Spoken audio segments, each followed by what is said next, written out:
가섭부불 반열 반경. 마아가섭이 부처님의 열반 소식을 듣고 구시나가라국으로 향하는 여정과 부처님의 열반을 슬퍼하며 찬송하는 경. 옛날 부처님께서 세상에 계실 때 마아가섭은 모든 비구 중에서 가장 연장자였으며 뛰어난 재능과 밝은 지혜를 지녔습니다. 그의 몸 또한 금빛 광채와 훌륭한 상호를 갖추고 있었습니다. 부처님께서 설법하실 때면 항상 마아가섭과 마주보고 앉으셨는데 사람들이 이를 보고 부처님의 스승이라고 부르기도 했습니다. 이에 마아가섭은 부처님께 작별을 고하고 이세기리산으로 들어갔습니다. 이 산 속에는 보능이라는 산이 있었는데 둘레가 수천 리에 달하고 사이국에서 26,000리 떨어진 곳이었습니다. 이곳에는 온갖 보배와 맛있는 과일, 이름난 향과 좋은 약재들이 많았습니다. 특히 백단향은 세 종류가 있었는데 하나는 향기가 특별히 좋았고 하나는 사람의 100가지 병을 고칠 수 있었으며 나머지 하나는 5가지 색깔을 내는 염료로 쓸 수 있었습니다. 이 외에도 수많은 향과 약재들이 있었습니다. 또한 날아다니는 새와 짐승, 사자, 호랑이, 흰 코끼리, 기린, 붉은 참새, 봉황 등과 청정한 이약도사들도 살고 있었습니다. 이 산속 어딘가에는 유리처럼 맑고 평평한 바위가 있었는데 그 크기가 가로 세로 120리에 달했습니다. 그 위에는 기이한 나무들이 그늘을 들이우고 있었는데 나뭇잎은 5가지 색깔을 띠었고 겨울이나 여름이나 항상 무성했습니다. 마아가섭은 이 바위 위에서 2000명의 제자들을 가르쳤습니다. 제자들은 모두 청정하고 고결한 수행자들이었으며 도를 깨우친 자들은 항상 이 바위 위에 앉아 경을 외우고 수행했습니다. 바위 주위에는 맑고 달콤한 샘물이 40리에 걸쳐 흐르고 있었습니다. 샘물 속에는 우담화, 감색꽃, 붉은색 꽃, 보라색 꽃들이 피어 있었습니다. 어느 날 밤 마아가섭의 제자 7명이 같은 꿈을 꾸었습니다.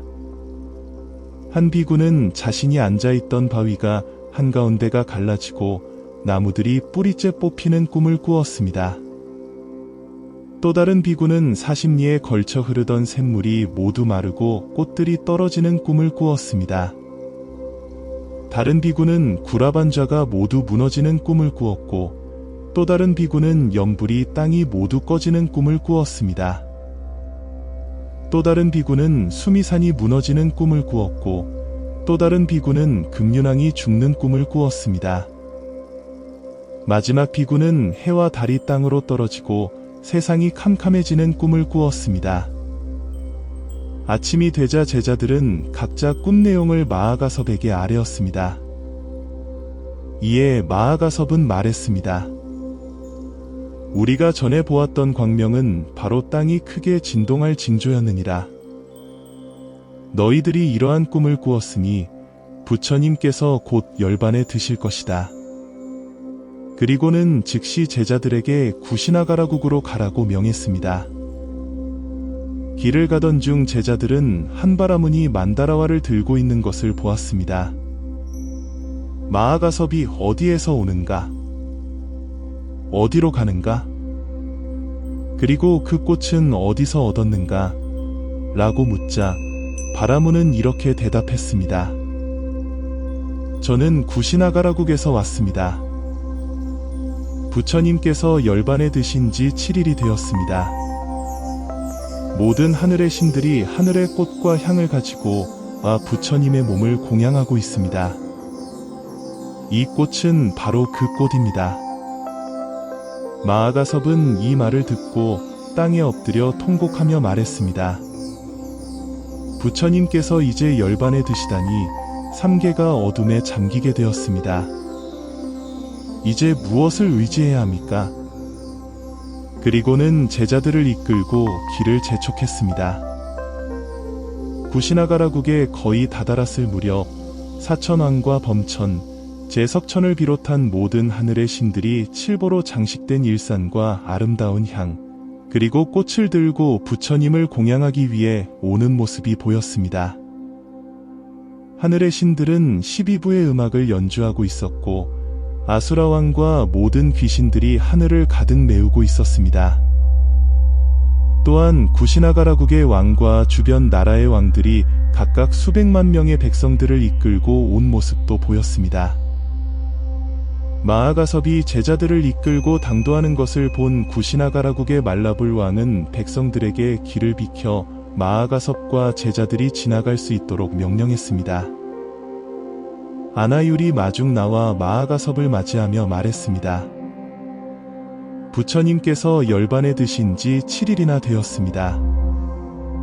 다비는 아직 하지 않았는데 오직 존자님께서 오시기만을 기다리고 있었습니다. 아나는 마하가섭을 보자 땅에 엎드려 슬픔을 이기지 못하고 울었습니다. 이때 파옥이라는 나이 많은 비구가 아난을 꾸짖으며 말했습니다. 그만두시오. 부처님께서 살아계실 때는 항상 우리를 엄하게 단속하셔서 자유롭지 못했지만 이제 부처님께서 열반에 드셨으니 우리는 자유로워졌소. 그러니 더 이상 슬퍼하지 마시오. 이때 하늘의 신 하나가 파옥의 말을 듣고는 손을 들어 그를 때리려고 했습니다. 마하가섭은 재빨리 나서서 하늘의 신을 제지하고 파옥에게 말했습니다. 부처님께서 이제 열반에 드셨으니 우리 모두 의지할 곳을 잃었습니다. 그런데 당신은 어찌 그리도 어리석게 기뻐합니까? 파옥은 마하가섭의 말을 듣고 자신의 잘못을 깨닫고는 곧 아라한의 경지에 이르렀습니다. 마하가섭은 제자들과 함께 머리를 땅에 대고 관 주위를 3바퀴 돌며 슬픔에 잠겨 말했습니다. 우리는 오늘 부처님의 머리와 발이 어디에 있는지 알 수 없으니 부처님의 위실력으로 발을 관 밖으로 내보이시어 모든 하늘의 신들과 사람들이 슬픔을 달래도록 해주십시오.